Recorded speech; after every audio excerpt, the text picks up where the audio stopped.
Hey guys, welcome back. This is Naresh. So in the last video, we have seen of JMeter, how to install the JMeter and how to run the first script. And we have created a group of users, all right? And we were running 10 users within 20 seconds, and we have just given one iteration of that, okay? And we have created an HTTP request, and that we have given the website name, and I have given a path because it's I want to go to the home page, so I just given a slash here, and we have also added listeners in the form of tree and table. All right. Now we will go ahead because for every test case which we run, there should be some assertions to know whether the test case has passed or not. We cannot go every time and check manually that we are getting it passed in a response or not. Okay. So let's see in the response I want to check 200. Okay, 200 is the status which I got. If it's 200, that's mean I got a successful response. So what I will do, so I will do a right click and on the group, I will click on add. So sampler is the one through which we can add some more requests. I don't want to do that. And listener is the one where I can, go ahead and add some listeners. Okay. So, all right. So we have already added two listeners. One is for the result in table and another is the result tree. Okay. So we already done that. And now I can go to assertions where I can assert the test case. All right. So there are many assertions given. We can try all the assertions one by one, but right now I will just, for the simplicity purpose, we will just try two assertions here. So let me try the most common one, which is a response assertion here. All right. So this is a response assertion, which is I have put under this group. And there are many things here, but I will select here response data code. Okay. So let's go for code. Okay. I will click on that and I will say 200. I will just click outside or hit on enter.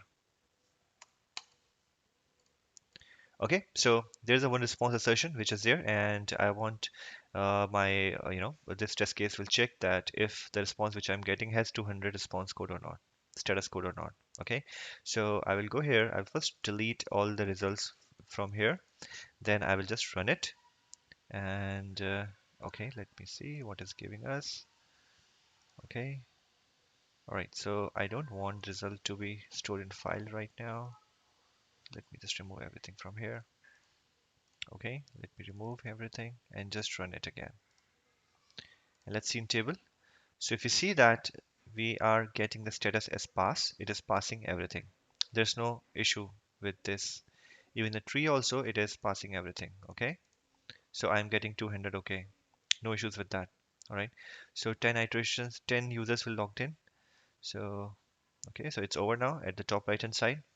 Now, let's assume that we are not getting a 200, so or maybe we can even change this to 201 just to make just to make sure our expected is not matching to the actual one. Okay, so what will happen now? We will run. Okay, so here if I click on this run and go to tree or table, you can see that everything is failing here. Okay, if you go to tree, in tree also everything is failing and you will get a response assertion error, false, assertion error false, assertion failure true, assertion failure message, test failed, code expected to contain 201. So basically my expected is not matching to the actual one. Okay. So, like if I give 200, it will go away. All right. So this is the way we do a response assertion. So let me just make it 200 again because that is the correct one. I just wanted to show you how it will look when the assertions get failed. All right. Okay. So let me clear everything from here. Now there's one more assertion beside that which we can add, which is a very common one. So if I go to assertion, okay, we have already done with response assertion. So here I can give uh, JSON path duration assertion. Okay, so that is also very common because if you see here last time, if I run that, let me just remove it and run it again. Okay, when I was running before, if you see that the response which I get is this one, and if I go in table, this is the table view, and if you see that the time it took is 918 milliseconds and it is 1026 milliseconds, which is equivalent to 1 second. All right, but let's say I have a requirement that whenever I am hitting some of the home page, my home page should get load within 900 milliseconds only. Okay, or it should be less than 1000. So how would I do that? If I want that, my home page should be loaded within 1000 milliseconds, let's say for sure. And if it's not, it's taking more than 1000, then I need to look into the code. So I can give that assertion also. So I will do a right click at, and then I will go to assertions and then duration assertion. And here I can give 1000. All right. So if it is 1000 till 1000, it will not give you any error. But if it's above 1000, it will fail. So let's clear all the results and now run again and see in tables. So the first thread, first user is failed because there the page is loaded after 1000 milliseconds. All right, so that's mean that all these which are getting passed, that is fine, but there are two instances in which I am, my home page is not getting loaded in a particular time. Even the third one is loaded in 3 seconds. That is 3647. So I need to look into my coding to see whether there's some issue with the code because of that. So it's all depend on your requirement. What do you want to keep the buffer where your page should get loaded? All right.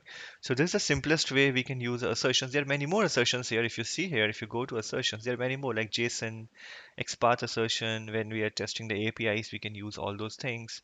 So there are many more things which we can test, but for now, we are making it simple.